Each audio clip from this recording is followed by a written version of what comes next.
সারা দেশেই কম বেশি শীতের অনুভূতি পাওয়া যাচ্ছে, আর তারই ধারাবাহিকতায় রাজধানী ঢাকা ও আশপাশের এলাকাতেও অনুভূত হচ্ছে শীতের হালকা পরশ। প্রকৃতি জানান দিচ্ছে শীতের আগমনী বার্তা। তবে ডিসেম্বরের আগে দেশে শৈত্যপ্রবাহের কোনো আশঙ্কা নেই জানিয়ে আবহাওয়াবিদ হাফিজুর রহমান জানান, এ মাসের শেষ দিকে বঙ্গোপসাগরে সৃষ্টি হতে পারে ঘূর্ণিঝড়। শীতের আগমনী বার্তা নিয়ে দেখুন রাকিব হাসানের একটি বিশেষ রিপোর্ট। ফুল ফল ফসলের ঋতু হেমন্তকে বিদায় জানিয়ে কুয়াশার চাদর মুড়িয়ে প্রকৃতিতে আগমনী বার্তা জানান দিয়েছে রূপবৈচিত্র্যের ঋতু শীত। গ্রাম অঞ্চলে একটু একটু করে পড়তে শুরু করেছে ঠান্ডা, বইছে হিমেল হাওয়া। ভোরে সবুজ ঘাসের উপর বিন্দু বিন্দু শিশির কণা, দূরের পাহাড়টা হালকা কুয়াশায় ঢাকা।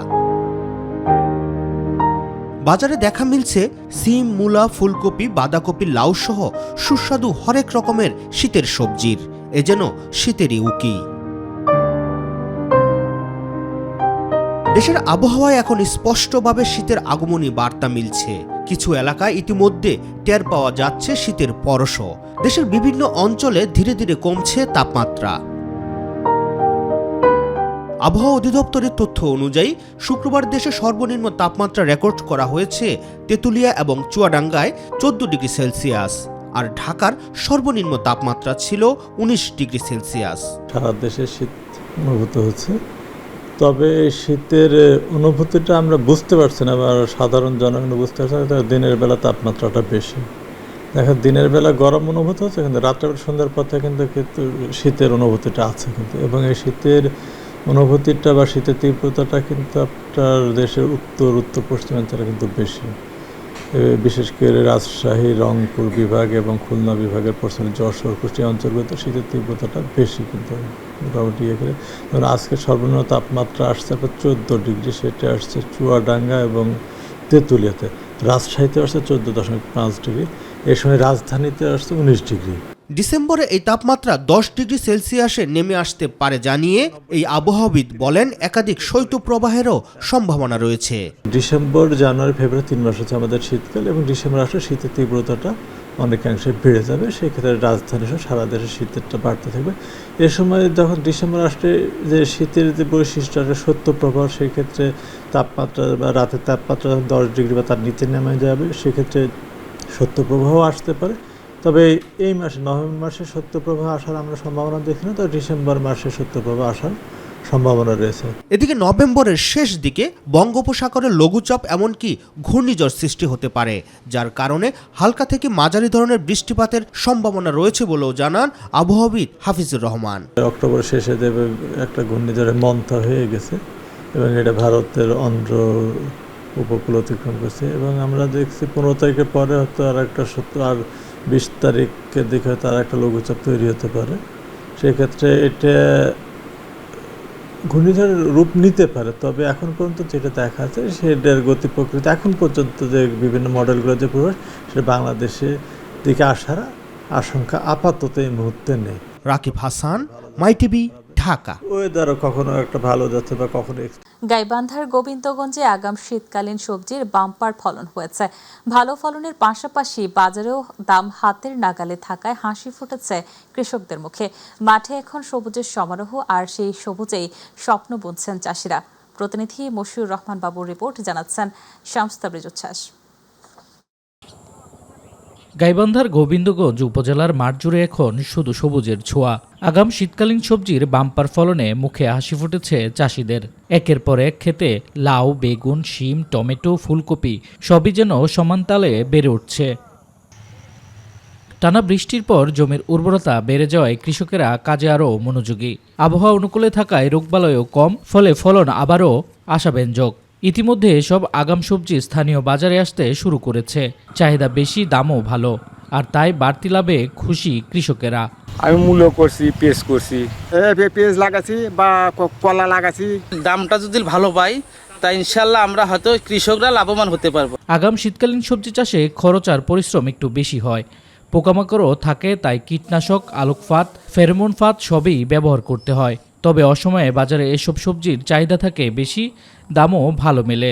এখন সবেরই দাম বেশি, আমাদের কৃষকের ফসলের দাম নাই। সঠিক মূল্য যদি আমরা পাই তাহলে কিছু লাভবান হবো, আর যদি বাজার যদি খারাপ হয় তাহলে ঘাটতির দিকে থাকবে। উপজেলা কৃষি অফিস বলছে, চলতি মৌসুমে গোবিন্দগঞ্জে 625 হেক্টর জমিতে আগাম শীতকালীন সবজির চাষাবাদ হয়েছে।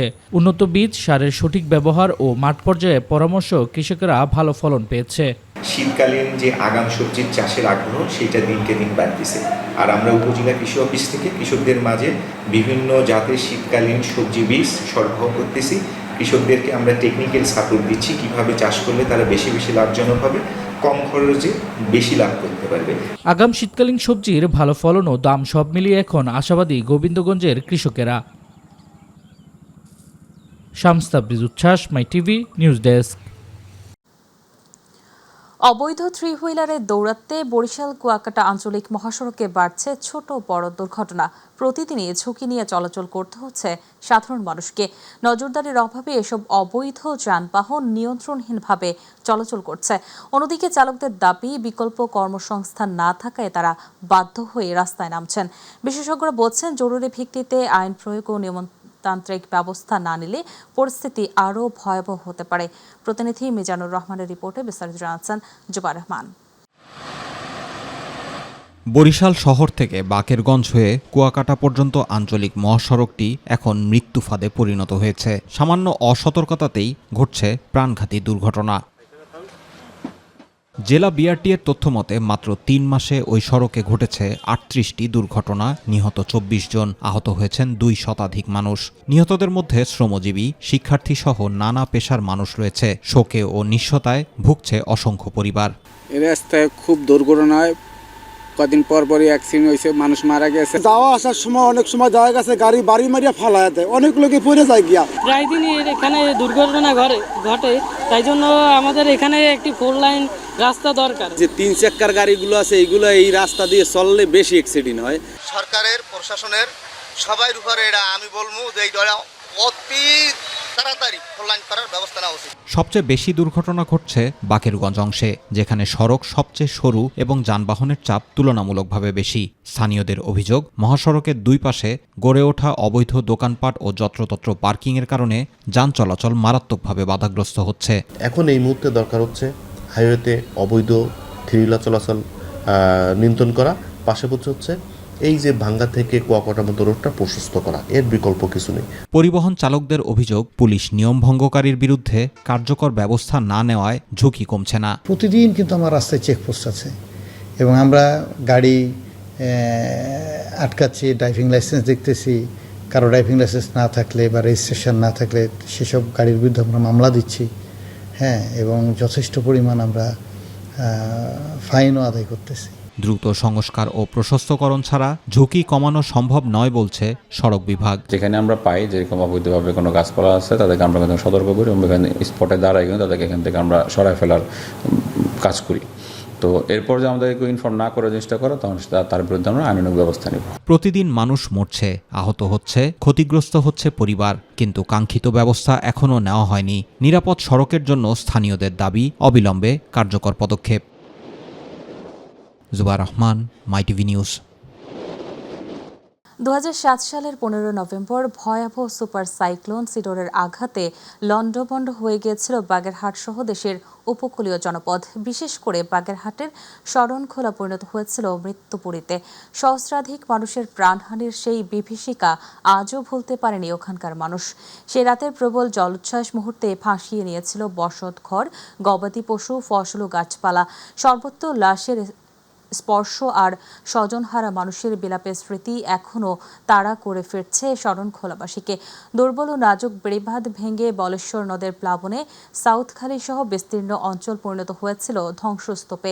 এদিকে সিডরের পর দীর্ঘ সময় টেকসই বেড়িবাঁধ না থাকায় ভয় আরও বাড়িয়ে দিয়েছিল ভাঙন ও ঘন ঘন জলোচ্ছ্বাসে। অবশেষে বিশ্বব্যাংকের অর্থায়নে পানি উন্নয়ন বোর্ডের প্রায় 300 কোটি টাকা ব্যয়ে নির্মিত হয় 62 কিলোমিটার দীর্ঘ উঁচু বেড়িবাঁধ। 2016 সালের জানুয়ারিতে শুরু হওয়া কাজ শেষ হয় 7 বছর পর 2023 সালের 14 ডিসেম্বর। এরই মাঝে বলেশ্বর নদীর তীরবর্তী অন্তত 11টি স্থানে সিসি ব্লক ধসে মূল বাঁধে দেখা দিয়েছে বড় ধরনের ফাটল। স্থানীয়দের আশঙ্কা, দ্রুত নদী শাসন না করলে অল্প সময়ের মধ্যেই পুরোপুরি ধসে পড়তে পারে বাঁধটি। এবার গ্রাম বাংলার খবর।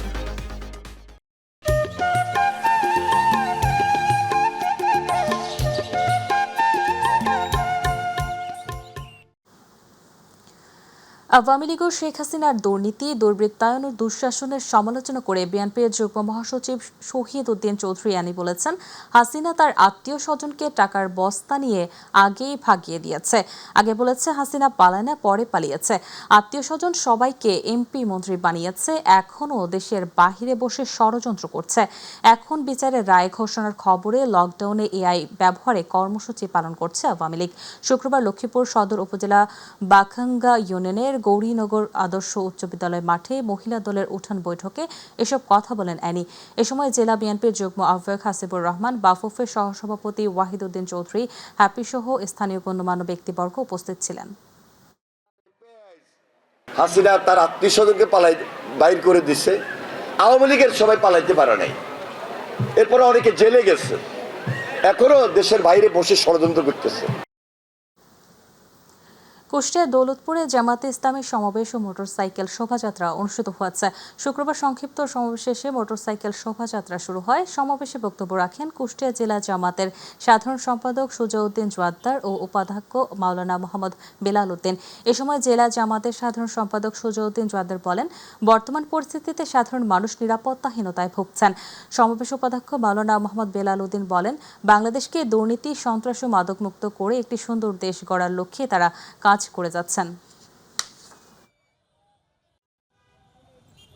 আমরা আশা করছি প্রধান উপদেষ্টা যে আমাদের দৃষ্টি আকর্ষণ করেছে, আমরা যে উদ্বেগ প্রকাশ করেছি, জাতি এটি চায় না, একই দিনে চায় না, এটি তারা উপলব্ধি করবেন এবং আশা করছি যে তাদের সুবিধা উদয় হবে। অবৈধ অস্ত্রে ঝনঝনানি, চাঁদাবাজ মুক্ত এবং সকল নাগরিকের জানমালের নিরাপত্তার বিধান নিশ্চিত করব আমরা ইনশাল্লাহ।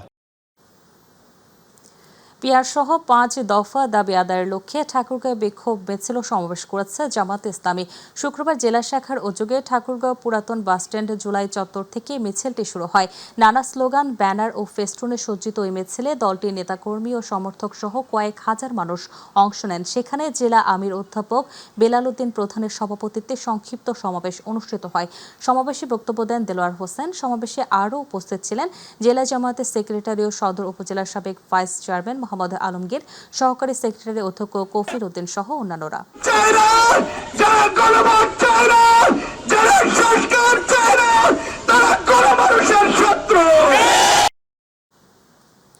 ব্রাহ্মণবাড়িয়ার নাসিরনগরে বিএনপির ভারপ্রাপ্ত চেয়ারম্যান তারেক রহমান ঘোষিত রাষ্ট্র কাঠামো মেরামতের 31 দফা বাস্তবায়নের লক্ষ্যে মতবিনিময় সভা অনুষ্ঠিত হয়েছে।